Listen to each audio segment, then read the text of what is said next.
নমস্কাৰ বন্ধুসকল, আসাম ষ্টাডি থিচিছলৈকে পুনৰবাৰ স্বাগতম জনাইছোঁ। আৰু আজি আমি আমাৰ স্পীড টাইম আৰু ডিষ্টেঞ্চৰ দ্বিতীয় নম্বৰ পাৰ্ট, আৰু আজি শিকিম আমি এভাৰেজ স্পীডৰ কথা। আমি যোৱা ক্লাছতে বিভিন্ন ধৰণৰ আমাৰ কনচেপ্ট আমি চাইছিলোঁ আৰু শ্বৰ্টকাট ট্ৰিক্স কিছুমান চাইছিলোঁ। তো আজি চাম এভাৰেজৰ কথা। আৰু সেই এভাৰেজৰ অংকখিনি চোৱাৰ আগতে আমি আগৰ ক্লাছত যে কৰিছিলোঁ তাৰ অলপমান এক্সাম পাৰ্চপেক্টিভ লৈ কেনেকুৱা ধৰণৰ কুৱেশ্যন আহিব পাৰে আৰু সেই কুৱেশ্যনবিলাক আপুনি কেনেকৈ ছল্ভ কৰিব সেইটোৰ বিষয়ে চাম। তো আজি অসমীয়া অনুবাদখিনি কৰা নহ'ল, তো মই নিজেই কুৱেশ্যনটো বুজাই দিম বাৰু, টেনশ্যন নাই।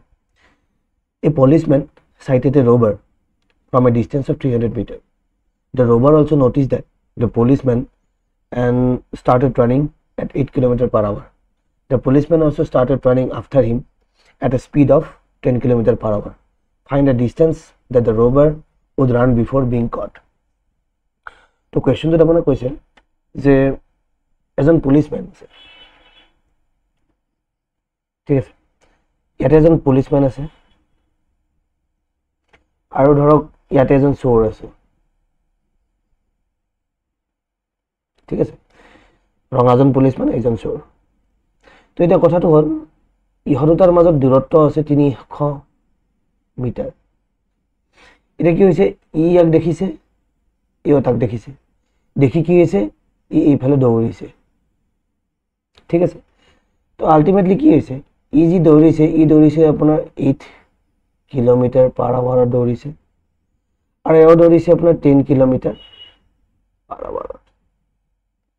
তো আমি নিশ্চয় দেখি আছোঁ যে যিজন চোৰ দৌৰিছে, চোৰজনে কম স্পীডত দৌৰি আছে আৰু পুলিচজনে বেছি স্পীডত দৌৰি আছে। তো আল্টিমেটলি কথাটো এনেকুৱা হ'ব যে এটা পইণ্ট না এটা পইণ্টত গৈ পুলিচটোৱে চোৰটোক ধৰি ল'ব, কাৰণ পুলিচজনে বেছি স্পীডত দৌৰি আছে। তো কুৱেশ্যনটো আপোনাক এইটোৱে সুধিছে যে এই চোৰজনক ধৰাৰ আগলৈকে চোৰটোৱে কিমান দূৰত্ব অতিক্ৰম কৰিব। চিম্পল কথা সুধিছে। বা কেতিয়াবা এই কুৱেশ্যনটোকে সোধে যে চোৰজনে কিমান টাইমৰ পিছত, পুলিচজনে কিমান টাইম পিছত চোৰজনক ধৰিব, ঠিক আছে। এই দুটা কুৱেশ্যন হ'ব পাৰে আৰু দুটা কুৱেশ্যনৰ চলিউশ্যনটো অলমষ্ট চিমিলাৰ, ঠিক আছে। তো আপোনাৰ কি সুধিছে কুৱেশ্যনটো সুধিছে যে যিহেতু চোৰজন 300 মিটাৰ দূৰত আছে আৰু চোৰজনে পুলিচজনক দেখাৰ লগে লগে 8 কিলোমিটাৰ প্ৰতি ঘণ্টাত দৌৰিছে আৰু পুলিচজনৰ লগে লগে 10 কিলোমিটাৰ প্ৰতি ঘণ্টাত দৌৰিছে। তো আল্টিমেটলি কথাটো ইয়াতে এনেকুৱা যে দুয়োটাই ছেইম টাইমত দৌৰিছে আৰু এটা না এটা পইণ্টত পুলিচজনে চোৰটোক ধৰিব। তো চোৰটোক যে ধৰিব, সেই চোৰটোক ধৰাৰ আগলৈকে, আগমুহূৰ্তলৈকে চোৰটোৱে কিমান দূৰত্ব অতিক্ৰম কৰিছিল সেইটো সুধিছে। তো এই কনচেপ্টটো বুজোৱাৰ আগতে মই এটা কনচেপ্ট আপোনালোকক দিব বিচাৰিছোঁ, যিটো আমি যোৱা ক্লাছত হয়তো দিয়া নাছিলোঁ। সেইটো হ'ব, চাব ইয়াতে দি দিওঁ। কুৱেশ্যনটো কেনেকুৱা যে ধৰক এই এটা ব্যক্তি আছে বা কাৰ এখন আছে, ধৰক কি 80 কিলোমিটাৰ প্ৰতি ঘণ্টা বেগত এটা ছাইডত গৈ আছে, আৰু বিও এজন ব্যক্তি বা অবজেক্ট এটা আছে যি আপোনাৰ 60 কিলোমিটাৰ প্ৰতি ঘণ্টাত গৈ আছে এটা ডিৰেকশ্যনতে। তো আমি ইয়াতে এটা কনচেপ্ট ইউজ কৰোঁ, সেইটোৰ নাম হৈছে ৰিলেটিভ স্পীড। ৰিলেটিভ স্পীডটো কি? ৰিলেটিভ স্পীডটো এনেকুৱা এটা বস্তু, আপোনাক চিম্পল এটা উদাহৰণ দিলে বুজি পাব। আৰু ক্লাছ 9ৰ কনচেপ্ট হয়, ইমান বেছি ডেপথত যাব নালাগে, বা ধাৰণাটো লৈ থৈ দিওঁ। ধৰক এইখন এখন বাছ আছে, ঠিক আছে, এইখন এখন বাছ, ইয়াতে মানুহ আছে। তো ইয়াতে ধৰক দুজন ব্যক্তি বহি আছে, এই দুজন ব্যক্তি বহি আছে, আৰু এই দুজন ব্যক্তিক আপুনি ইয়াতে থিয় হৈ চাই আছে, আৰু বাছখন অতিক্ৰমে 50 কিলোমিটাৰ প্ৰতি ঘণ্টা বা 80 কিলোমিটাৰ প্ৰতি ঘণ্টাত দৌৰি আছে।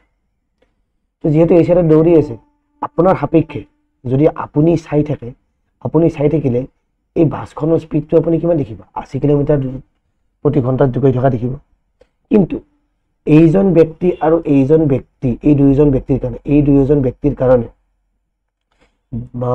দুটাৰ সাপেক্ষে যদি স্পীডটো চাওঁ, কি দেখিব? সিহঁত দুটাৰ স্পীডটো 0 হ'ব, কাৰণ সিহঁত দুটাই যি জেগাত আছে সিহঁতে তাৰ পৰা মুভমেণ্টেই পোৱা নাই, নহয় জানো? আপোনাৰ সাপেক্ষে এই দুজন ব্যক্তি 80 কিলোমিটাৰ প্ৰতি ঘণ্টাত দৌৰি আছে, আপোনাৰ সাপেক্ষে, কাৰণ আপুনি ৰাস্তাৰ ছাইডত থিয় হৈ চাইছে আৰু আপুনি ষ্টিল আছে। কিন্তু ইহঁত দুটাতো এটা জেগাতে বহি মুভমেণ্ট কৰি আছে, গতিকে দুয়োটাৰ সাপেক্ষে কি মুভমেণ্টটো 0। সেইকাৰণে বাছৰ ভিতৰত আপুনি এজন ব্যক্তি আৰু আন এজন ব্যক্তি ধুনীয়াকৈ কথা পাতি গৈ থাকিব পাৰে, কাৰণ দুয়োটাৰ তুলনাত দুয়োটাই কি 0 স্পীডত আছে। তো একজেক্টলি এই ৰিলেটিভ স্পীডৰ কনচেপ্টটো যদি লওঁ, এতিয়া মই যদি সুধো বিৰ সাপেক্ষে এৰ স্পীড কিমান বা এৰ সাপেক্ষে বিৰ স্পীড কিমান, তো আল্টিমেটলি ইহঁত দুয়ে তাৰ যিটো ৰিলেটিভ স্পীড হ'ব, মই আৰ বুলি কৈছোঁ, যিটো ৰিলেটিভ স্পীড হ'ব সেইটো হ'ব 80 - 60। যিহেতু একেটা ডিৰেকশ্যনত গৈ আছে, ইহঁতে দুয়োটাকে কি দেখিব যে ই 20 কিলোমিটাৰ কম বেগত গতি কৰি আছে। যদি এ চাই বিক বি, এ যদি বিক চাই তো কি দেখিব যে 20 কিলোমিটাৰ প্ৰতি ঘণ্টাত বেগত লাহে লাহে গৈ আছে, ডিচেলাৰেশ্যন হৈ আছে। আৰু বিয়ে যদি এক চাই, এক চাইলে বিয়ে কি দেখিব যে এ মোতকে 20 কিলোমিটাৰ প্ৰতি ঘণ্টা বেগত আগবাঢ়ি গৈ আছে। ঠিক আছে, ইহঁতে 80 কিলোমিটাৰ 60 কিলোমিটাৰ নেদেখে। কিয় নেদেখে? কাৰণ 60 কিলোমিটাৰতো অলৰেডি বি গৈয়ে আছে না, আৰু এই 80 কিলোমিটাৰত গৈ আছে, গতিকে ইহঁতৰ ৰিলেটিভ স্পীডটো কিমান হ'ব? 20 কিলোমিটাৰ।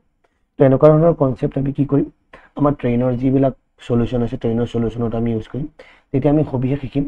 এটা থুলমূল ধাৰণা এটা দিছোঁ, তো এই ধাৰণাটো আমি ইয়াতে কেনেকুৱা ধৰণে ইউজ কৰিম সেই বস্তুটো চাওঁ। কুৱেশ্যনটো বহুত ইজি হয়, কেৱল এটা কনচেপ্ট আপুনি মনত ৰাখিব লাগিব যে ৰিলেটিভ স্পীড বোলা বস্তু এটাও আছে। তো ৰিলেটিভ স্পীড বোলা বস্তুটো কেনেকুৱা যে এতিয়া ইহঁতৰ ৰিলেটিভ স্পীডটো কিমান হ'ব? ইহঁতৰ ৰিলেটিভ স্পীডটো আপুনি ক'ব যে যিহেতু একেটা ডিৰেকশ্যনতে গৈ আছে, গতিকে ৰিলেটিভ স্পীডটো 2 কিলোমিটাৰ প্ৰতি ঘণ্টা হ'ব। এতিয়া কথা হ'ল দুয়োটাৰ কাৰণে কি 2 কিলোমিটাৰ প্ৰতি ঘণ্টা বেগত গৈ আছে, কিন্তু 2 কিলোমিটাৰ প্ৰতি ঘণ্টা বেগত কি পুলিচজনে বেছি স্পীডত দৌৰি আছে।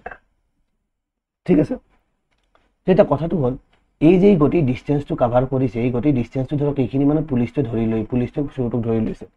এই যে গোটেই ডিষ্টেঞ্চটো গ'ল, মানে এই ডিষ্টেঞ্চটোত কি হৈছে, এই যে 300 মিটাৰৰ দূৰত্ব এটা আছিল, এই 300 মিটাৰৰ দূৰত্বটো কি হৈছে আপোনাৰ কমি গৈ আছে। ঠিক আছে, তো আল্টিমেটলি এটা কথাই আপুনি বুজিব লাগে যে পুলিচজনে এই 300 মিটাৰৰ দূৰত্ব অতিক্ৰম কৰোঁতে 2 কিলোমিটাৰ প্ৰতি ঘণ্টাত কিমান সময় ল'ব, সিমানখিনি সময়ে কি চোৰটোৱে এইটো চাইডত দৌৰি আছিল। আল্টিমেটলি যেতিয়াই 300 মিটাৰৰ দূৰত্বটো নাইকিয়া হৈ যাব, তেতিয়াই পুলিচজনে চোৰটোক ধৰি ল'ব। চিম্পল। আৰু সেই 300 মিটাৰৰ দূৰত্বটো নাইকিয়া হ'বলৈ যিমানখিনি সময় লাগিব, সেই সময়খিনি কি চোৰটোৱে ধৰাত নপৰাকৈ দৌৰি আছে। চিম্পল। তো সেই ক্ষেত্ৰত এতিয়া আমি চাব লাগে যে ইহঁতৰ ৰিলেটিভ স্পীডটো কিমান, যে 2 কিলোমিটাৰ প্ৰতি ঘণ্টা বেগত 300 মিটাৰ দূৰত্ব অতিক্ৰম কৰোঁতে কিমান সময় লাগিব পুলিচজন, আৰু সিমানখিনি সময়ে কি চোৰটোৱে দৌৰি আছে। তো আমাক কি সুধিছে, চোৰটোৱে কিমান দূৰত্ব অতিক্ৰম কৰিছে। তো আমি যদি গম পাওঁ যে 2 কিলোমিটাৰ প্ৰতি ঘণ্টা বেগত পুলিচজনে কিমান সময় অতিবাহিত কৰিব এইখিনি দূৰত্ব অতিক্ৰম কৰিবৰ কাৰণে, সিমানখিনি সময়তো চোৰটোৱে ধৰাত নপৰাকৈ দৌৰি আছে। চিম্পল। তো আমি যদি চাওঁ যে চোৰজনৰ টাইম কিমান লাগিব, চোৰজনৰ টাইমটো লাগিব বা পুলিচজনৰ 300 মিটাৰৰ দূৰত্ব অতিক্ৰম কৰোঁতে কিমান সময় লাগিব, যে 300 মিটাৰ ডিভাইডেড বাই 2 কিলোমিটাৰ প্ৰতি ঘণ্টা। এতিয়া আপোনালোকৰ সমস্যা এটা আহিব যে ইয়াতে মিটাৰত আছে, ইয়াতে কিলোমিটাৰত আছে। তো চিম্পল, 300 মিটাৰ মানে কি 0.3 কিলোমিটাৰ, আৰু ইয়াতে 2 কিলোমিটাৰ কাট যাব, গতিকে ইয়াতে আৱাৰ থাকি যাব, তো আৱাৰলৈকে কনভাৰ্ট হৈ গ'ল। তো ইয়াতে আমি কি লিখিব পাৰোঁ 0.15 আৱাৰ। তো আল্টিমেটলি আমি কি বুজি পাইছোঁ যে পুলিচজনে 0.15 ঘণ্টা কি কৰিছে, 300 মিটাৰ দূৰত্বটো অতিক্ৰম কৰোঁতে লগাইছে। কিমান স্পীডত? ৰিলেটিভ স্পীড 2 কিলোমিটাৰ প্ৰতি ঘণ্টাত। আপুনি ক'ব বহুত বঢ়িয়া। তো এই যিটো 0.15 ঘণ্টা সময়খিনি কি চোৰটোৱে ধৰাত নপৰাকৈ দৌৰি আছে, কিমান স্পীডত? ইমান স্পীডত। গতিকে চোৰটোৱে কিমান দূৰত্ব অতিক্ৰম কৰিছে, ইমান সময় অতিক্ৰম কৰিছে, ইমান স্পীডত। তো কিমান দূৰত্ব যাব? তো ডিষ্টেঞ্চ মানে কি আছে, স্পীড ইনটু টাইম। তো চোৰজনৰ স্পীড কিমান? 8 কিলোমিটাৰ প্ৰতি ঘণ্টা। কিমান সময়? 0.15 কিলোমিটাৰ ঘণ্টা। তো আল্টিমেটলি কিমান হ'ব? তো এনচাৰ হ'ব 120 মানে 1.2 কিলোমিটাৰ। তো এনচাৰটো কি হ'ব? 1.2 কিলোমিটাৰ। 1.2 কিলোমিটাৰ।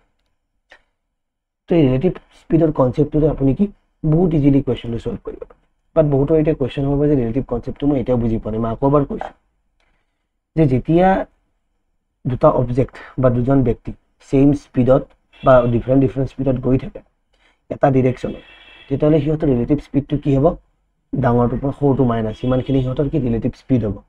কাৰণ এজন ব্যক্তিয়ে যদি 10 কিলোমিটাৰত গৈয়ে আছে, নেক্সটজন 8 কিলোমিটাৰত গৈ আছে, তেতিয়াহ'লে যিজনে কম স্পীডত গৈ আছে তেওঁ কি দেখিব যে যিজন ব্যক্তি স্পীডত গৈ আছে তেওঁ কিমান দূৰত্বত গৈ আছে, যে 2 কিলোমিটাৰ প্ৰতি ঘণ্টা স্পীডত গৈ আছে।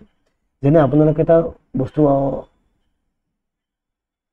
মনত ভাবি লওক যে দুখন বাইকত আপোনাৰ লগৰ বন্ধু দুটাই গৈ আছে, আপুনি ধৰক 60 কিলোমিটাৰ প্ৰতি ঘণ্টাত গৈ আছে, আপোনাৰ বন্ধুজনে 60 কিলোমিটাৰ প্ৰতি ঘণ্টাত গৈ আছে। তো আপোনালোকে সেই 60 কিলোমিটাৰ প্ৰতি ঘণ্টাত গৈ থকা অৱস্থাত সুন্দৰকৈ কি কথোপকথন বা কথা পাতি গৈ থাকিব পাৰে। দুখন বাইক চেম স্পীডত স্থিৰ হৈ গৈ আছে, আইডিয়েল কেছটো ধৰক ৰাস্তা বেয়া নহয়, ৰাস্তাটো ভাল, তো এনেকুৱা ধৰণৰ স্পীডত আপুনি সমান স্পীডত গৈ আছে, তো একদম সমানে গৈ থাকিব পাৰে। গতিকে দুয়োটাই যদি আপুনি স্পীডটো গণনা কৰে দুয়োটাৰ সাপেক্ষে, আপোনাৰ স্পীডটো কিমান হ'ব? 0 হ'ব, ৰিলেটিভ স্পীড 0। আশা কৰোঁ বস্তুটো বুজি পাইছে। এতিয়া বহুতে ক'ব এই কুৱেশ্যনটো বুজি পালোঁ, এতিয়া এই কুৱেশ্যনটো বেলেগ ধৰণে কৰিব পৰা নাই। মই কম নিশ্চয় পাৰোঁ। কেনেকৈ কৰিব পাৰোঁ সেইটো চাব লাগিব। বেলেগ নামটো কেনেকুৱা হ'ব, বেলেগ নামটো চাওঁ। তো আমি নিশ্চয় এটা বস্তু দেখিছোঁ যে পুলিচজনে যিমানখিনি দূৰত্ব গৈছে, চোৰজনেও তাতকৈ অলপ কম দূৰত্ব গৈছে নিশ্চয়, এইখিনি মানে যদি চোৰটোক ধৰা বুলি কয়। কিন্তু এটা বস্তু দেখিছোঁ যে পুলিচজনে যিমান সময়ত ষ্টাৰ্ট কৰিছে, চোৰটো সেই চেম সময়তে ষ্টাৰ্ট কৰিছে। কিন্তু ইহঁতে গৈ পোৱাৰ সময়ৰ পৰিমাণ কিমান? ছেইম হ'ব, হয় নাই? দুয়োটাই ছেইম সময়তে গৈ পাব, কাৰণ ইও ছেইম সময়ত দৌৰিছে, ইও ছেইম সময়ত দৌৰিছে, আৰু এটা পইণ্টত দুয়োটাই মিট হৈ গৈছে, লগ লাগি গৈছে। যিহেতু লগ পাইছে দুয়োটা, তো আল্টিমেটলি কি এটা ছেইম সময়তে গৈ পাইছে দুয়োটা এটা পইণ্ট।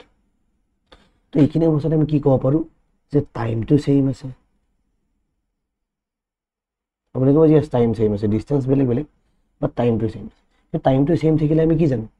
ডিষ্টেঞ্চ আৰু স্পীডৰ সেইটো কি হয়? ছেইম হয়, নহয় জানো? তো এতিয়া মই যদি কওঁ যে ডিষ্টেঞ্চটো দি, ধৰা এই চোৰজনে দি ডিষ্টেঞ্চ কাভাৰ কৰিছে, তেতিয়াহ'লে আমাৰ পুলিচজনে কিমান কাভাৰ কৰিব? পুলিচজনে D+300 মিটাৰ কাভাৰ কৰিব। একদম চিম্পল কনচেপ্ট, কাৰণ পুলিচজন চোৰতকৈ 300 মিটাৰ দূৰত আছিল, হয় নাই? এটা টাইমত গৈ পাইছে, সেইটো বেলেগ কথা, কাৰণ স্পীড বেছি আছিলে পুলিচজনৰ। তো আল্টিমেটলি কি দূৰত্বটো অলপ বেছি অতিক্ৰম কৰিব, কিয়নো তেওঁ 300 মিটাৰ দূৰত আছে। তো ডিষ্টেঞ্চৰ যদি আমি চাওঁ, আমি ইকুৱেশ্যনটো কেনেকুৱা দেখিম? এনেকুৱা দেখিম ৰেচিঅ'টো। এইটো কি হয়? ডিষ্টেঞ্চৰ ৰেচিঅ'। আৰু স্পীডৰ ৰেচিঅ'টো কি হ'ব? স্পীডৰ ৰেচিঅ'টো অলৰেডি আমাক দিয়া আছে যে চোৰটোৱে 8 কিলোমিটাৰ প্ৰতি ঘণ্টাত যায়, পুলিচটোৱে 10 কিলোমিটাৰ প্ৰতি ঘণ্টাত যায়। তো ডিটো কাৰ? ডিটো আমাৰ চোৰৰ, চোৰে কিমান 8 কিলোমিটাৰত যায় আৰু 10 কিলোমিটাৰত যায়। তো এইটো যদি কাটাকাটি কৰোঁ, ইয়াতে হ'ব 4, ইয়াতে হ'ব 5, তো 4:5। তো এতিয়া আমাৰ চিম্পল কনচেপ্ট, আমি টাইম মানে কি জানো? টাইম মানে ডিষ্টেঞ্চ বাই টাইম। তো আমি ইয়াতে কি দেখিছোঁ? টাইমটোতো ছেইম বুলি কৈছোঁ, গতিকে ইয়াতে হোৱা টাইমৰ কি টাইম, এইটো টাইম আৰু এইটো টাইম ছেইম হ'ব, মানে D/4 = D+300/5 ছেইম হ'ব, কাৰণ যিটো টাইম এই ডিষ্টেঞ্চ বাই টাইম হৈছে। তো আল্টিমেটলি 5D = 4D + 1200। তো ডিটো যদি ইফালে আহে, ইফালে কি হ'ব? D = 1200। এইটো কিহত আছে? মিটাৰত আছে, কাৰণ 300 আমি মিটাৰত ৰাখিছোঁ, কিলোমিটাৰত নিলে কি পাম? 1.2 কিলোমিটাৰ। ছেইম এনচাৰ ওলাব, 1.2 কিলোমিটাৰ। তো এনেকুৱা ধৰণৰ কনচেপ্ট ইউজ কৰি আপুনি কৰিব পাৰে, যেনেকুৱাকৈ ভাল লাগে তেনেকুৱাকৈ আপুনি চলিউশ্যনটো ওলালে হ'ল। যিকোনো এটা ৰিলেটিভ স্পীড লওক, নাইবা টাইমটো ছেইম কৰি ইকুৱেশ্যনটো বনাই লওক। নেক্সট এটা কুৱেশ্যন চাওঁ। A train travel 50% faster than a car. Both start from a point A at the same time and reach a point B 75 kilometers away from A at the same time. বঢ়িয়া। তো কি কৈছে? এখন ট্ৰেইনৰ স্পীডটো কাৰৰ স্পীডতকৈ 50% বেছি, okay. আৰু দুয়োটাই কি এটা ছেইম পইণ্টৰ পৰা ষ্টাৰ্ট কৰিছে, আৰু ইয়াৰ পৰা 75 কিলোমিটাৰ দূৰত কি হৈছে? এটা পইণ্ট গৈ পাইছে, ঠিক আছে, ছেইম সময়ত গৈ পাইছে। এইটো A পইণ্টৰ পৰা ষ্টাৰ্ট কৰিছে, B পইণ্ট গৈ পাইছে, ঠিক আছে।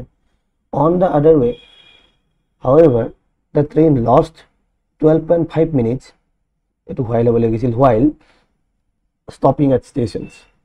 তো আমি সকলোৱে জানো ট্ৰেইনখনেতো ষ্টেচনত ৰৈ যাব। তো ষ্টেচনত ৰৈ যোৱাৰ কাৰণে তো কি হৈছে? 12.5 মিনিট লষ্ট হৈছে, বা 12.5 মিনিট কি হৈছে? লষ্ট হৈ গৈছে। আৰু আল্টিমেটলি কি দুয়োটাই ছেইম টাইমত গৈ পাইছে সেইকাৰণে, ঠিক আছে। যদিও ট্ৰেইনখনৰ স্পীডটো বেছি আৰু কাৰখনৰ স্পীডটো কম, তো ট্ৰেইনখনে বেছি সোনকালে গৈ পাব লাগিছিল, বাট আমাৰ কি হৈছে? দুয়োটাই ছেইম টাইমত গৈ পাইছে। কিয়?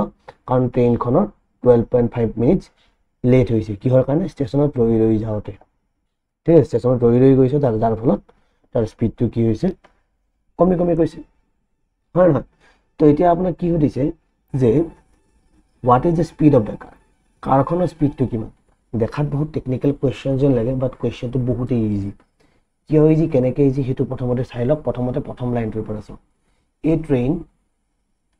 a train travel 50% faster than a car এটা স্পীডৰ ৰেচিঅ'টো ইয়াতে দিয়া আছে এতিয়া মই কৈছো ট্ৰেইন এখন 50% বেছি কি হয় স্পীড হয় কাটকে কাৰৰ স্পীডতকে তো 50% মানে কি বেছি মানে কি 150% হয় না আৰু ইয়াতে কি বনাব 100% কাৰৰ স্পীড যদি 100% তেতিয়াহ'লে ট্ৰেইনৰ স্পীডটো কিমান 150% হ'ব তো এটুক যদি আমি ৰেচিঅ'ত লৈ যাওঁ পাৰ্চেন্টেজ কাটা যাব 15:10 ইয়াকে যাব আপোনাৰ 3 বাৰ ইয়াতে যাব আপোনাৰ 2 বাৰ তো আলটিমেটলি মই যদি কওঁ ইয়াতে যদি ট্ৰেইন ৰাখো আৰু ইয়াতে যদি আমি কাৰখন ৰাখো আৰু মই যদি কওঁ যে স্পীডৰ ৰেচিঅ'টো কিমান স্পীডৰ ৰেচিঅ'টো আপুনি কি পাব ট্ৰেইনৰ পাব 3:2 এটো হ'ব প্ৰথম ষ্টেপ তো আমি কি গম পালো যে আমাৰ যেটো পাৰ্চেন্টেজ আছে পাৰ্চেন্টেজৰ পৰা আমি কি ললো আমাৰ ৰেচিঅ'টো লৈ ললো ওকে এতিয়া second পইণ্টলৈকে both start at point A at the same time এটা সময়তে কৰিছে কলৈকে বি পাইছে হেতু কিমান 75 কিলোমিটাৰ দূৰত যে এ পইণ্টৰ পৰা বি পইণ্টলৈকে আহিছে যেটো আপোনাৰ কি 75 কিলোমিটাৰ দূৰত আছে আৰু দুয়োটা কি সেম টাইমতে গৈ পাইছে মানে ইয়াতে আমি কি পাইছো টাইম সেম যেহেতু টাইম সেম দেখিলে আমি কি গম পাইছো যেহেতু টাইম সেম স্পীড আৰু ডিসটেন্সৰ কি হ'ব স্পীড আৰু ডিসটেন্সৰ ৰেচিঅ'টো সেম হ'ব ওকে এটো এটা কথা নাইবা ইয়াতে আমাৰ কি ডিসটেন্সটো সেম ডিসটেন্সটো কিমান 75 কিলোমিটাৰ তো ডিসটেন্সটো সেম থাকিলে আমি কি গম পাইছিলো স্পীড আৰু টাইমৰ কি ৰিলেশনটো উল্টা যেহেতু ইয়াতে টাইমৰ কথা দিয়া আছে ঠিক আছে ওকে টাইমটো আমি উলাব লাগিব গতিকে আমি ডিসটেন্সটো সেম কনসেপ্টটো লওঁ তো স্পীড আৰু টাইমৰ ৰেচিঅ'টো কেনেকুৱা হয় আমি গম পাওঁ যে উল্টা হয় এটো যোৱা ক্লাছত যদি কোনোবাই চোৱা নাই চাই ল'ব যে এটো ক'ত পালো যে স্পীড আৰু টাইম যেটা ডিসটেন্স সেম থাকে স্পীড আৰু টাইমৰ ৰেচিঅ'টো উল্টা হয় ঠিক আছে দেখাত উল্টা হয় ওকে তো এটো গম পালো এতিয়া এই বস্তুটোৰ পৰা এটা বস্তু আপুনি বুজিব লাগিব এটো হৈছে সবতছে ক্ৰুচিয়াল পইণ্ট এই গতি কোৱেশ্চনটো তো ইয়াতে কি কৈছে যে যদিও ট্ৰেইনখনৰ স্পীডটো বেছি কিন্তু কি হৈছে তাৰ 12 মিনিট লছ হৈছে মানে কি সেম টাইমত গৈ পা বুলি কৈছে কিন্তু আমি ইয়াতে টাইমটো সেম পাইছো জানো ৰেচিঅ'টো টাইম সেম মানে কি 3:3 হ'ব লাগিছিল মানে 1:1 হ'ব লাগিছিল যেহেতু টাইম সেমত গৈ পাইছে কিন্তু আমাৰ কনসেপচুৱেল যদি কৰো কথাটো কনসেপচুৱেল কৰিলে 2:3 হ'ব লাগে ইয়াতে যেটো 1 পইণ্টৰ ঘাটি আছে এই যেটো 1 পইণ্টৰ ঘাটি আছে 1 পইণ্টটো কি একচুয়ালি এই 12 মিনিট লেটটো নহয় জানো ইয়াতে যদি মই 1 পইণ্ট বঢ়াই দিয়াৰ লগে লগে কি হয়তো তাৰ মাজত ডিফাৰেন্সটো 12.5 মিনিটৰ ডিফাৰেন্সটো নহয় জানো কাৰণ ট্ৰেইনখন যদি নৰুৱাকে আইডিয়ালি এ পইণ্টৰ পৰা বি পইণ্টত সেম স্পীডত গৈ থাকিলে হেতেন 12.5 মিনিট লছ নহলে হেতেন তো আলটিমেটলি 2 ইউনিটত গৈ পালে হেতেন আৰু 3 টাইমত গৈ পালে হেতেন বস্তুটো বুজি পাইছে নে কিন্তু ইয়াতে আমি কি দেখিছো সেম টাইমত গৈ পোৱা বুলি কৈছে গতিকে ইয়াতে আপোনাৰ 2:3 হ'ব লাগিছিল কিন্তু 3 হোৱা নাই কিয় কাৰণ 1 পইণ্টটো আমাৰ ঘাটি আছে তো এই যেটো 1 পইণ্টটো ঘাটি আছে সেই 1 পইণ্টটো কি আপোনাৰ একচুয়ালি এই বস্তুটো আপুনি বুজি ইয়াতৰ মাজত ডিফাৰেন্সটো 1 পইণ্ট সেই 1 ইউনিট ডিফাৰেন্স মানে 12.5 মিনিটস হয় না যাক আমি 12.5 ডিভাইডেড বাই 60 আৱাৰলৈকে লৈ যাব পাৰো আৰু ইয়াতে 125 ডিভাইডেড বাই 600 আৱাৰ তো এটো হ'ব 25 এৰে এইজন 5 এৰে যাব 25 বাৰ আৰু 5 এৰে যাব 120 বাৰ তো আকৌ 5 এৰে যাব তো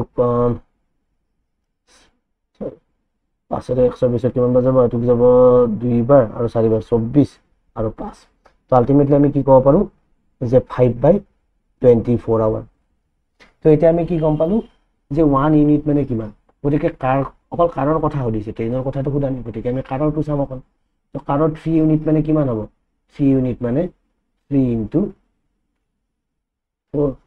5/4 তো এটো যাব 8 বাৰ তো আলটিমেটলি 5/8 আৱাৰ লাগিব ট্ৰেইন আমাৰ কাৰখনে গৈ পাওঁতে তো কাৰখনে কিমান সময় যাত্ৰা কৰিছে ইমান সময় তো কাৰৰ টাইমটো ওলাই গ'ল যেহেতু কাৰৰ টাইমটো ওলাই গ'ল এতিয়া আমি কি গম পাম দূৰত্ব কিমান, দূৰত্বটো 75 কিলোমিটাৰ দিয়া আছে, আৰু কাৰখনে গৈ পাওঁতে কিমান সময় লাগিছে, কিমান সময় লাগিছে।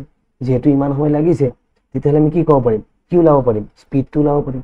গতিকে স্পীড অফ দি কাৰ কিমান হ'ব, 75 কিলোমিটাৰ ডিভাইডেড বাই 5/8 আৱাৰ।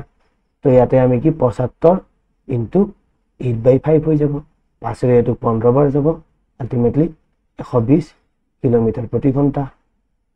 তো এনচাৰটো কি হ'ব, 120 কিলোমিটাৰ প্ৰতি ঘণ্টা। বহুত ইজিলি কৰিব পৰা যায়।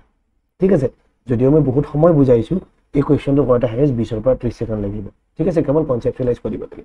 কনচেপচুৱেলাইজ কোনখিনি, এই 12.5 মিনিটছটো কি কৰিম। তো চিম্পল, মই আকৌ এবাৰ কৈছোঁ, বহুতৰ প্ৰথমবাৰত কনফিউজন থাকিব পাৰে, আমি আৰু ৰেচিঅ'টো ওলাই নিদিওঁ। তো ইয়াতে কি কৰিছোঁ, ট্ৰেইনৰ ৰেচিঅ' আৰু গাড়ীৰ ৰেচিঅ'টো নাপাওঁ, কাৰণ এইটো কিহৰ, স্পীডৰ ৰেচিঅ'। ডিষ্টেঞ্চ চেম থাকিলে আমি কি জানো, যে স্পীড আৰু টাইমৰ ৰেচিঅ'টো উল্টা পুল্টা হয় ইন আইডিয়েল কেছ। এইটো একদম আইডিয়েল বুলি ধৰিছোঁ, যে ট্ৰেইনখন ষ্টপ কৰা নাই, কোনো ষ্টেচনত ৰখা নাই। ঠিক আছে, বাট এইটো হৈছে আমাৰ আইডিয়েল কেছত। অ'কে, এনেকুৱা হ'ব লাগিছিল, এনেকুৱা নহয়। কি হৈছে, ট্ৰেইন আৰু হেৰিটোৱে ছেইম টাইমত গৈ পাইছে। আমাক কি কৈছে, ছেইম টাইমত ওলাইছে, ছেইম টাইমত গৈও পাইছে। ক্লিয়াৰ, যিহেতু ছেইম টাইমত ওলাইছে, ছেইম টাইমত গৈ গৈছে, ট্ৰেভেল টাইমটো ছেইম। কিন্তু ইয়াতে আমাৰ ট্ৰেভেল টাইমটো ছেইম দেখাইছে জানো, 1:1 ওলাইছে জানো, ওলোৱা নাই। ইহঁতৰ মাজত গেপ কিমান আছে, অপজিটলি 1 মিনিটৰ গেপ আছে। সেই 1 মিনিটৰ গেপটো কি, এই ট্ৰেইনখনে যে 12 মিনিট লছ কৰিছে, সেই 12 মিনিটটোৱেতো আপোনাৰ কি, তো এইটোকে আমি 5/24 ওলাইছিলে আৱাৰত কৰোঁতে। বুজি পাইছানে? তো এতিয়া যিহেতু আমি 1 ইউনিটৰ ভেলু জানো, অকল কাৰৰ কথা সুধিছে, গতিকে কাৰৰ 3 ইউনিটৰ ভেলু কিমান আমি পাম। তো ইয়াতে আমি কি পাম, 5/8 আৱাৰ পাম। যিহেতু আমি কাৰখনে কিমান সময় যাত্ৰা কৰে সেইটো গম পাইছোঁ, যাব কিমান লাগিব, ডিষ্টেঞ্চো জানো, টাইম আৰু ডিষ্টেঞ্চ জানো, স্পীডটোতো ওলাবই। তো স্পীডটো কেনেকৈ ওলাইছোঁ, 5/8। তো 5ৰে এইটো 15 বাৰ যাব, আল্টিমেটলি 8-15 গুণ 120 কিলোমিটাৰ প্ৰতি ঘণ্টা। তো ইমানখিনি সময়তে আপোনাৰ গোটেই কুৱেশ্যনটোৰ সলিউশ্যনটো ওলাই যায়, যদি কুৱেশ্যনটো আপুনি বুজি পাইছে। ক্লিয়াৰ, নেক্সট এটা চাওক, excluding the stoppage. Okay, exclude কৰা মানে বাদ দিয়া। যদি ষ্টপেজ কেইটা বাদ দিওঁ, দ্য স্পীড হ'ব লাগিছিল এইটো, the speed of A bus, the speed of a bus is 54 kilometer per hour, including the stoppage. It is 45 kilometer per hour. For how many minutes does the bus stop per hour? এনেকুৱা ধৰণৰ question প্ৰত্যেকটা পৰীক্ষাত আমি দেখিব, critical নহয়, বহুত easy, কেৱল কনচেপচুৱেলাইজ কৰিব লাগে। কুৱেশ্যনটো মই এবাৰ বুজাই দিছোঁ, যে যেতিয়া আমি ষ্টপেজবিলাক, ধৰক বাছ এখন মই আঁকি লৈছোঁ, মই চিত্ৰাংকনত বেয়া, গতিকে টেনশ্যন নল'ব। বাছ এখন মই আঁকিছোঁ, এখন বাছ ধৰক, অ'কে, এখন বাছে এনেকৈ গৈ আছে। তো বাছখনৰ আইডিয়েল স্পীড কিমান, 54 kilometre per hour, 54 kilometre per hour. But আমি সকলোৱে বাছত যোনে যোনে যাত্ৰা কৰে গম পায় যে বাছখনে সদায় কি, এটা ষ্টপেজত ৰৈ ৰৈ ৰৈ ৰৈ ৰৈ ৰৈ গৈয়ে থাকে, ৰৈ ৰৈ গৈ থাকে। তো যদি আমি ষ্টপেজ কেইটা বাদ দিওঁ, এক্সক্লুড কৰা বুলি কৈছে, ষ্টপেজ কেইটা বাদ দিওঁ, ষ্টপেজ কেইটা বাদ দিলে মানে গাড়ীখনে 54 কিলোমিটাৰ প্ৰতি ঘণ্টাত গৈ থাকে। বাট যেতিয়া আমি ষ্টপেজ কেইটা লওঁ, ষ্টপেজ কেইটা ল'লে কি হয়, স্পীডটো 45 কিলোমিটাৰ প্ৰতি ঘণ্টা হৈ যায়। মানে যদি ৰৈ ৰৈ যায় গাড়ীখনে কি 45 কিলোমিটাৰ প্ৰতি ঘণ্টা, গতিবেগটো কমি যায়, গড় এভাৰেজটো, গড় স্পীডটো। তো আপোনাক সুধিছে এতিয়া যে বাছখনে প্ৰতি ঘণ্টাত কিমান সময় ৰৈ ৰৈ গৈছে। আপুনি ক'ব যে না আগ আছে না গুৰ আছে, কুৱেশ্যনটো কৰিম কেনেকৈ, বাট কুৱেশ্যনটোত চবখিনি ইয়াতেই দিয়া আছে, চাব কেনেকৈ। যেতিয়া আমি ষ্টপেজ কেইটা নলওঁ তেতিয়া কিমান হয়, 54 কিলোমিটাৰ প্ৰতি ঘণ্টা। আপুনি ক'ব য়েছ। যেতিয়া ষ্টপেজ কেইটা লওঁ কি হয়, 45 কিলোমিটাৰ প্ৰতি ঘণ্টা। মানে ইয়াৰ পৰা আপুনি কি দেখিছে, ডিফাৰেন্সটো 9 কিলোমিটাৰ প্ৰতি ঘণ্টা। মানে আপুনি স্পীড বুলি ক'লে 54 কিলোমিটাৰ প্ৰতি ঘণ্টা মানে কি বুজে, প্ৰথম কথা কি বুজে, যে 54 কিলোমিটাৰ পাৰ আৱাৰ, মানে বাছখনে নৰ্মেলি 54 কিলোমিটাৰ যাব পাৰে যদি ষ্টপেজ কেইটা বাদ দিওঁ। আৰু এইটোৰ মিনিংটো এইটো কিহত, প্ৰতি ঘণ্টাত। ঠিক আছে, আমি প্ৰতি ঘণ্টাৰ কথা কৈ আছোঁ, যিহেতু আমাক পাৰ ঘণ্টাৰ কথা সুধিছে, আমি পাৰ ঘণ্টাতে বুজিম গোটেই বস্তুখিনি। তো প্ৰতি ঘণ্টাত বাছখনে কিমান দূৰত্ব অতিক্ৰম কৰিব, 14 কিলোমিটাৰ। বাট যদি ষ্টপেজ কেইটা আমি কনচিডাৰ কৰোঁ, কিমানত কৰিব, যে 45 কিলোমিটাৰ। মানে প্ৰত্যেক ঘণ্টাত কি 9 কিলোমিটাৰকে কম দূৰত্ব অতিক্ৰম কৰি আছে। ক্লিয়াৰ?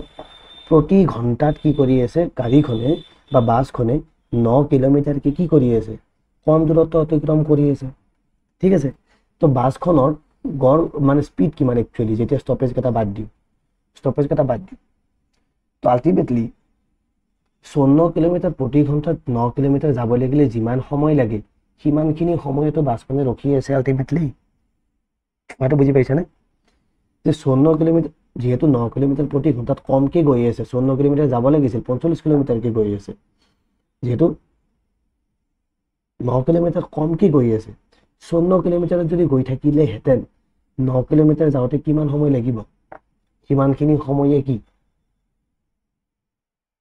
বাছখনে ৰখি আছিল প্ৰতি ঘণ্টাত, নহয় জানো? গতিকে 9 কিলোমিটাৰ জেগা যদি 54 কিলোমিটাৰ প্ৰতি ঘণ্টা গতিবেগত যায়, ঠিক আছে, তেতিয়াহ'লে বাছখনে কিমান সময় যাব? তো এইটো হ'ব 1/6 আৱাৰ। তো 1/6 আৱাৰক যদি আমাৰ মিনিটত এনচাৰটো দিয়া আছে, তেতিয়াহ'লে আমি যদি 60 ইনটু কৰি দিওঁ কি হ'ব 10 মিনিটছ। তো আল্টিমেটলি বাছখনে প্ৰতি ঘণ্টাত 10 মিনিটকৈ ৰৈ যাই আছে, কাৰণ 9 কিলোমিটাৰ কমকৈ অতিক্ৰম কৰি আছে। যেহেতু 9 কিলোমিটাৰ কমকৈ অতিক্ৰম কৰি আছে মানে কি 54 কিলোমিটাৰ প্ৰতি ঘণ্টাত গাড়ীখনে যদি 9 কিলোমিটাৰ যাওঁতে যিমান সময় লাগিব সিমানখিনি সময় গাড়ীখনে ৰৈ গৈছে, কাৰণ 9 কিলোমিটাৰকৈ কমকৈ গৈ আছে। চিম্পল কনচেপ্ট হয়নে নহয়? যদি আপুনি ভালকৈ বুজি পাইছে, 54 কিলোমিটাৰ প্ৰতি ঘণ্টাত যাওঁতে তো 1 ঘণ্টা সময় 54 কিলোমিটাৰ যাওঁতে, গতিকে তেওঁ 45 কিলোমিটাৰকৈ গৈ আছে প্ৰতি ঘণ্টাত, মানে 9 কিলোমিটাৰ কমকৈ গৈ আছে, ক'ৰবাত ৰখিছে। গতিকে 9 কিলোমিটাৰ যাওঁতে 54 কিলোমিটাৰকে যিমান সময় লাগিলেহেঁতেন সিমানখিনি সময় বাছখনে ৰখি গৈছে, হয় নে নহয়? তো আল্টিমেটলি এনচাৰ কিমান? 10 মিনিট। তো ইমানখিনিয়ে এনচাৰ। ইমানখিনি চিত্ৰ অংকন কৰিব নালাগে। পৰীক্ষাৰ পাৰ্চপেক্টিভত যদি কৰে আপুনি কি চাব যে 54 কিলোমিটাৰ প্ৰতি ঘণ্টা 45 কিলোমিটাৰ প্ৰতি ঘণ্টা পাৰ ঘণ্টাত কিমান ষ্টপ হৈছে, মানে সিহঁতৰ মাজত ডিফাৰেঞ্চ কিমান? 9 কিলোমিটাৰৰ ডিফাৰেঞ্চ আছে, 9 কিলোমিটাৰ প্ৰতি ঘণ্টাত ডিফাৰেঞ্চ আছে, মানে গাড়ীখনে 9 কিলোমিটাৰকে কি হৈছে 9 কিলোমিটাৰকে কম গতিবেগ কৰি আছে প্ৰতি ঘণ্টাত। মানে 9 কিলোমিটাৰ যাওঁতে 54 কিলোমিটাৰ প্ৰতি ঘণ্টা বেগত 9 কিলোমিটাৰ যাব লাগিলে কিমান সময় লাগিব, সিমানখিনি সময় বাছখনে ৰখি আছে। Simple concept. এনচাৰ হ'ব 10 মিনিট। তো 10 মিনিটত টিক মাৰি গুচি আহক। বহুত চিম্পল। যদি কোনোবাৰ কিবা কনফিউজন থাকে কাইণ্ডলি কমেণ্ট ছেকশ্যনত জনাব। অ'কে, তো এনেকুৱা ধৰণৰ কুৱেশ্যন আপুনি এক্সপেক্ট কৰিব, আৰু এক্সপেক্ট কৰাটো ভাল। আৰু আমি ইমান আঁতিগুৰি মাৰি শিকাইছোঁ বা শিকি আছোঁ, ইয়াৰ পিছত বেলেগ বেলেগ কনচেপ্টটো আমি এনেকৈ আঁতিগুৰি মাৰিয়ে শিকিম, ঠিক আছে? তো এতিয়া কথাটো হ'ল আপোনালোকে বুজি পাইছে নে নাই?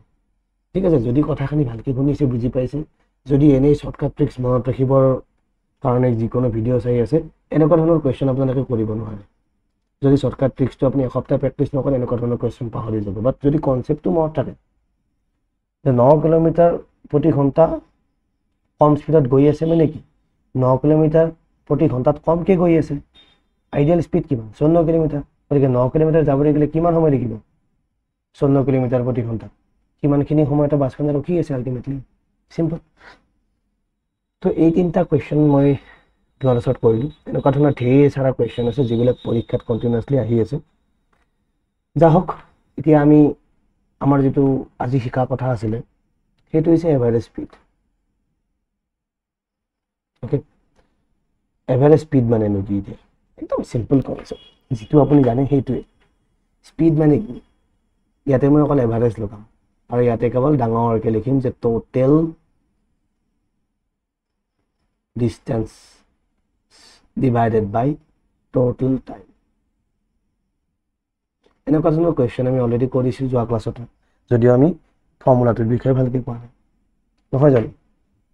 এই কুৱেশ্যনটোনো হয় কি এতিয়া আমি চাওঁ কেনেকৈ, এইখিনিতো আপোনালোকে জানে। এতিয়া যেনে আমি যোৱাকালি বা যোৱা ক্লাছত এটা কুৱেশ্যন কৰিছিলোঁ, সেইটো হৈছে যে এজন ব্যক্তিয়ে 120 কিলোমিটাৰ যায় কিমানত? 3 ঘণ্টাত। 180 কিলোমিটাৰ যায় 6 ঘণ্টাত।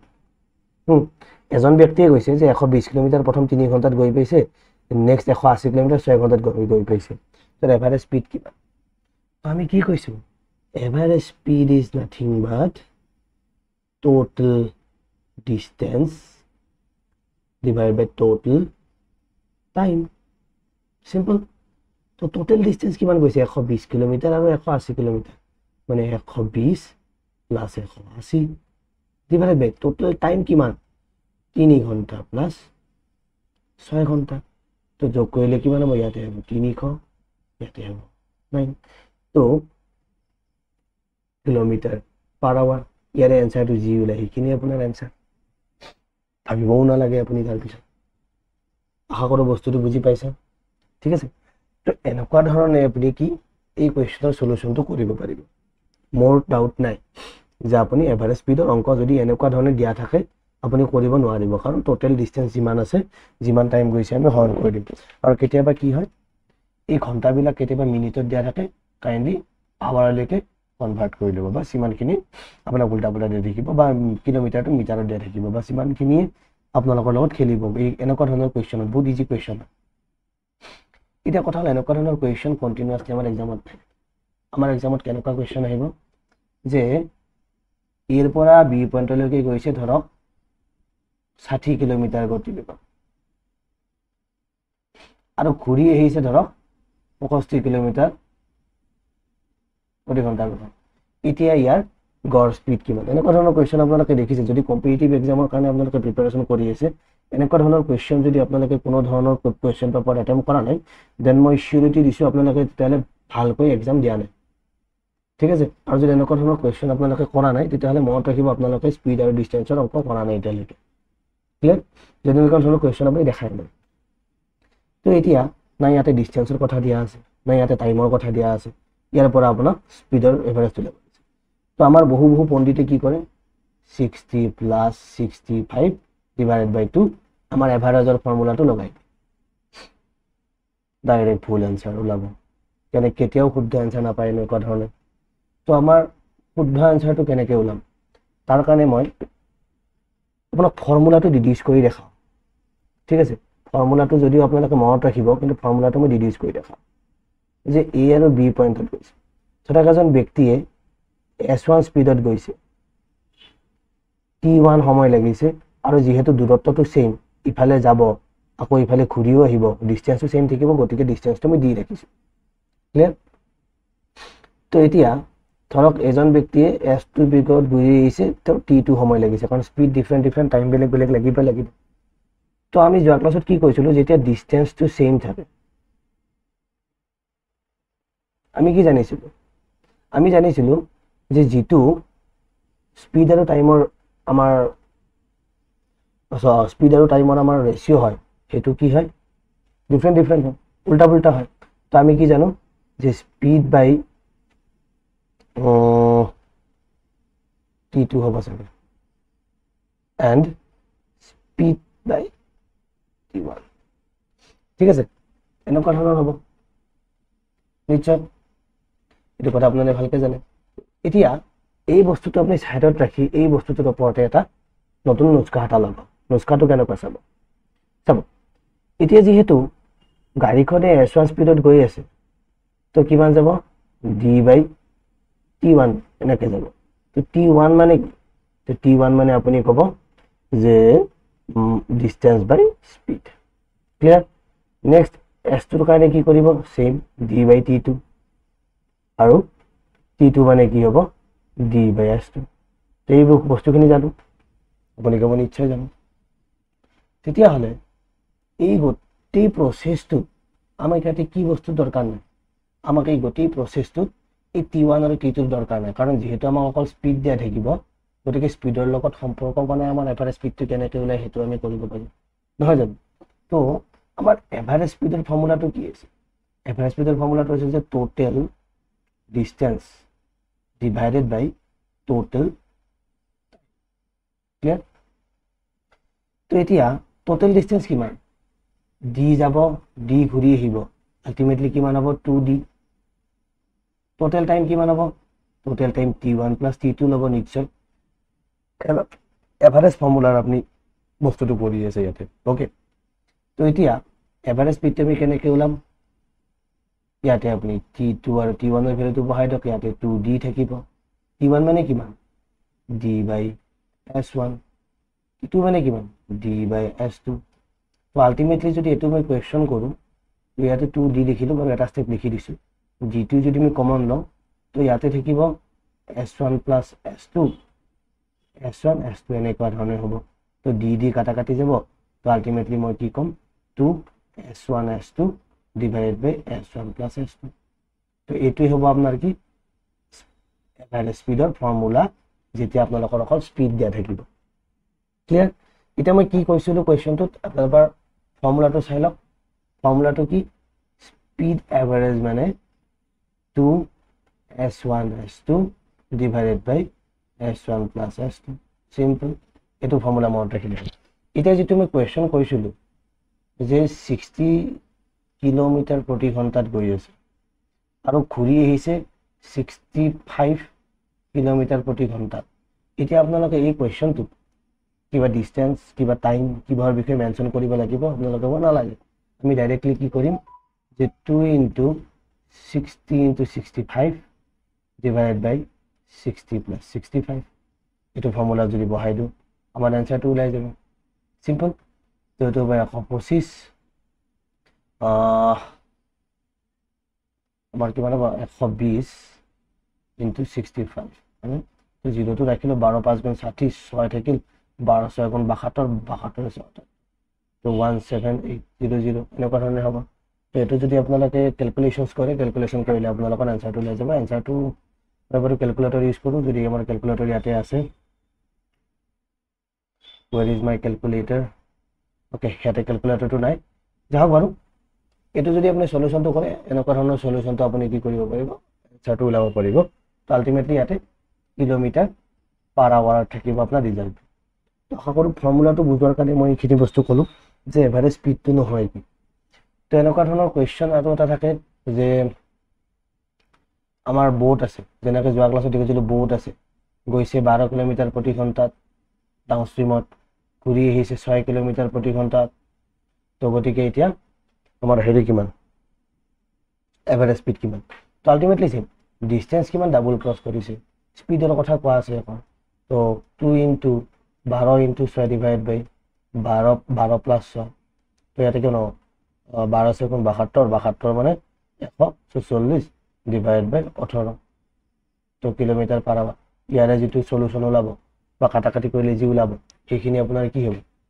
আপোনাৰ সলিউশন হ'ব ঠিক আছে তো এতিয়া অকল যদি স্পিড দুটাও দিয়া থাকে আপোনালোকে এভাৰেজ স্পিড ওলাব পাৰিব কেতিয়াও স্পিড দুটা প্লাস কৰি দুইৰে হৰণ কৰি নিদিব আনসাৰটো ভুল ওলাব ক্লিয়াৰ সকলো আপোনালোকৰ ক্লিয়াৰিটি এটা আহিছে তো এইটো এটা চাও এভাৰেজৰ অংক একদম সিম্পল অংক ৰাখিছো আমি স্পিডৰ অংক এটালৈকে দিয়া নাই বাট অনলি এণ্ড অনলি ডিসটেন্সৰ টাইমৰ লগত কৈছো কেনেকুৱা ধৰণে কৰিব সো আপোনালোকে কৰিব এইখিনি আপোনালোকৰ হোমৱৰ্ক থাকিব যে a car travels 150 kilometre at an average speed of 50 kilometre per hour 150 kilometre দূৰত্ব অতিক্ৰম কৰিছে 50 কিলোমিটাৰ প্ৰতি ঘণ্টা গতিবেগত then travels another 200 kilometre at a speed of তো এটা কি কৈছে আপোনাৰ টাইম নিদি স্পিডৰ কথা কৈছে যে এইজন ব্যক্তিয়ে 150 কিলোমিটাৰ গৈছে ইমান স্পিডত 200 কিলোমিটাৰ গৈছে ইমান স্পিডত গতি ট্ৰিপটোৰ এভাৰেজ স্পিড কিমান ওলাব দিছে তো আমি কি জানো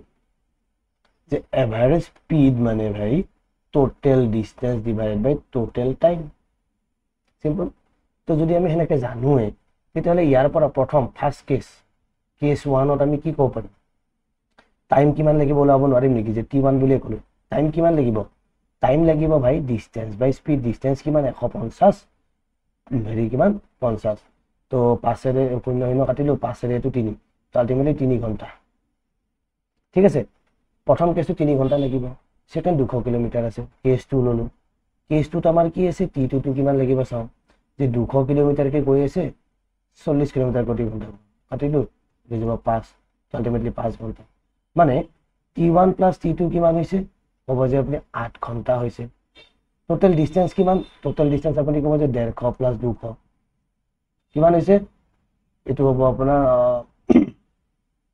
350 হয় না তো এতিয়া যদি আপোনাক কয় এভাৰেজ স্পিড কিমান এভাৰেজ স্পীড আপুনি ক'ব যে 350 কিলোমিটাৰ গৈছে আৰু লগতে 8 ঘণ্টা গৈছে। তো ইয়াৰে পৰা এনসাৰটো ওলাই দিয়ক, যেটো এনসাৰ হেতু আপোনালোকৰ এনসাৰ। প্ৰথম কোৱেশ্চনটো মই বুজাই দিছো জাস্ট। ওকে, নেক্সট এটা আছে, a cyclist travels from point A to point B. Point এৰ পৰা পইণ্ট বি লৈ এজন সাইক্লিষ্টে কি কৰিছে, ট্ৰেভেল কৰি আছে এট এ স্পীড অফ কিমান 20 কিলোমিটাৰ পাৰ আৱাৰ। তো এ পইণ্টৰ পৰা বি পইণ্টলৈকে গৈছে। ওকে, এ পইণ্টৰ পৰা বি পইণ্টলৈকে গৈছে কিমান 20 কিলোমিটাৰ প্ৰতি ঘণ্টাত, 20 কিলোমিটাৰ প্ৰতি ঘণ্টাত। ওকে, আকৌ গৈছে and return to B to A, বিৰ পৰা আকৌ এ লৈকে ৰিটাৰ্ণো হৈছে at a speed of 30 kilometre. তো এট এ স্পীড অফ 30 কিলোমিটাৰটো ৰিটাৰ্ণো হৈছে। হয় যে এভাৰেজ স্পীড, এতিয়া এভাৰেজ স্পীডটো কিমান ক'ব লাগিব, নালাগে নিশ্চয়। এভাৰেজ স্পীড কিমান 2 ইনটু 30 ইনটু 20 ডিভাইডেড বাই 30 প্লাছ 20, চিম্পল। তো 600 মানে 1200, 1200 আৰু ইয়াতে হ'ব 50, কটা কাটি যাব, 5 যাব এইটোক 24 বাৰ, 5 যাব 24 বাৰ, আল্টিমেটলি কিমান 24 কিলোমিটাৰ প্ৰতি ঘণ্টা। ঠিক আছে, তো এনেকুৱা ধৰণে আপোনালোকে বিন্দাছ কুৱেশ্যনৰ এনচাৰবিলাক কৰিব পাৰিব। এতিয়া কথাটো হৈছে আপোনালোকে বস্তুটো কিমান ধৰণে ইজিলি মনত ৰাখিব পাৰে বা ইজিলি কৰাৰ কাৰণে চেষ্টা কৰিব পাৰে। কেলকুলেশ্যনটো আপোনাৰ হাতত, এইটো কোনে আপোনাক কেলকুলেশ্যন কৰি দিব নোৱাৰে। ঠিক আছে, তো এতিয়া নেক্সট এটা কুৱেশ্যন আপোনালোকৰ হোমৱৰ্ক থাকিলে যে a train travel first half of a journey at 60 kilometre per hour and the second half in 90 kilometre per hour. এখন ট্ৰেইনে কি কৰিছে, প্ৰথম হাফটো 60 কিলোমিটাৰ প্ৰতি ঘণ্টাত মানে গৈছে, ছেকেণ্ড হাফটো 90 কিলোমিটাৰ প্ৰতি ঘণ্টাত গৈছে। If the total distance is 300 kilometre, what is the average speed of the train. এতিয়া আপোনালোকক ওলাব দিছে যে এভাৰেজ স্পীডটো কিমান। এতিয়া আপোনালোকে ক'ব ইয়াতেতো ডিষ্টেঞ্চৰ কথা কোৱা নাই, অকল টোটেল ডিষ্টেঞ্চৰ কথা কৈছে। আৰে ভাই হাফ বুলি কৈছে, 300 হাফ কিমান মানে 150 কিলোমিটাৰ 60 কিলোমিটাৰত গৈছে, আকৌ 150 কিলোমিটাৰ 90ত গৈছে। ইয়াৰ পৰা টোটেল টাইমটো ওলাই লওক আৰু 300ৰ লগত হৰণ কৰি দিয়ক, সেইটোতো আপোনাৰ average speed. Simple. Next, A runner completes a race 10 kilometer race, running first 4 kilometer at 12 kilometer per hour, okay, and the remaining 6 kilometer at 8 kilometer per hour. Calculate the run average speed. একদম simple question. 10 kilometre race এটা আছে, ঠিক আছে, 10 kilometre ৰাস্তাটো মানে টোটেলটো 10 kilometre দিছে। Okay, এইটো দি নিদিলেও কথা নাছিলে বা দি দিছে। প্ৰথম 4 কিলোমিটাৰ 12 কিলোমিটাৰ প্ৰতি ঘণ্টাত গৈছে, ছেকেণ্ড 6 কিলোমিটাৰ 8 কিলোমিটাৰ প্ৰতি ঘণ্টাত গৈছে। তো আপোনাক কৈছে এভাৰেজ স্পীড কিমান। তো ইয়াৰ পৰা আপুনি কিমান সময় লাগিছে, ইয়াতে যাওঁতে কিমান সময় লাগিছে, টোটেল 10 কিলোমিটাৰৰ লগত হৰণ কৰি দিয়ক সময়, টোটেল সময়টো, এভাৰেজ স্পীড ওলাই যাব। চিম্পল। নেক্সট সেম কথা কৈছে, same 3 kilometre down stream up stream, একদম সেম কথা কৈছে। তো এইখিনি বস্তু হৈছে আপোনালোকৰ মেইন আজি গোটেই এভাৰেজ স্পীডৰ হেৰি। তো আশা কৰোঁ এই গোটেইখিনি কুৱেশ্যনৰ এনচাৰ আপোনালোকে কমেণ্ট ছেকশ্যনত জনাব নিশ্চয়। আৰু কমেণ্ট ছেকশ্যন জনালে জনাব, নজনালে নিজেই কৰিব, নিজে নকৰিলেও আপোনাৰ কথা, কৰিলেও আপোনাৰ কথা, পৰীক্ষা আপোনালোকে দিব নিশ্চয়। তো আশা কৰোঁ বুজি পাইছে। প্ৰথম কথা হৈছে বুজি পাইছে নে নাই। আৰু বুজি পোৱাৰ পিছত অকল বহি নাথাকি বহি কলম হাতত লৈ যিখন আপোনাৰ প্ৰেক্টিছ বুক আছে, সেই প্ৰেক্টিছ বুকৰ পৰা আপোনালোকে কিছুমান কুৱেশ্যন উঠাই লওক বা প্ৰিভিয়াছ ইয়াৰ্ছৰ কুৱেশ্যন উঠাই লওক। উঠাই লৈ যদি আপোনালোকৰ শুদ্ধ হৈছে তেতিয়াহ'লে গম পাব যে আপোনালোকে বুজি পাব আৰম্ভ কৰিছে। আৰু যিমানে প্ৰেক্টিছ কৰিব সিমানে পাৰফেকশ্যন আহিব, যিমানে পাৰফেকশ্যন আহিব সিমানে আপোনাৰ কুইক এনচাৰ ওলাব, আৰু যিমানে কুইক এনচাৰ ওলাব সিমানে আপুনি কুৱেশ্যন পেপাৰখন জল্দি শেষ কৰিব আৰু ৰিচেক কৰিব পাৰিব। লগতে আপোনালোকৰ এক্সামত ক্ৰেক কৰাৰ পৰিমাণ মানে পাৰ্চেণ্টেজটো কি হৈ যাব, বৃদ্ধি হৈ যাব। আশা কৰোঁ ভিডিঅ'টো ভাল লাগিছে। ভাল লাগিলে লাইক, ছাবস্ক্ৰাইব কৰিবলৈ নাপাহৰিব। বহুত বহুত ধন্যবাদ।